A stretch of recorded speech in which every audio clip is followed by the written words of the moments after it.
मचिया बैठल रहली सासु त बहू से अरज करे हे बहुआ कैसन बारे नई हरे तोहार केहू रे नाही आवेला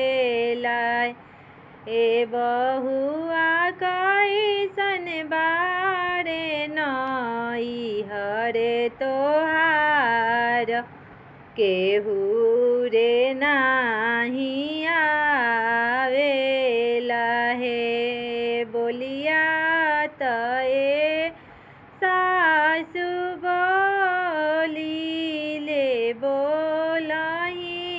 न जानिले हे सासु बिना रे मातारी केरा नई हरे नैहरवा नीके ना लागेला हे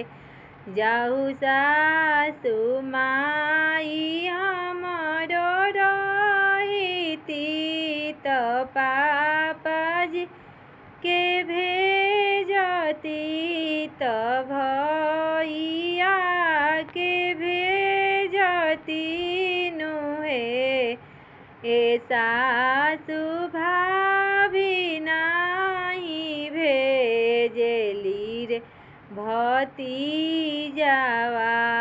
नैहरवा बिना माई के ए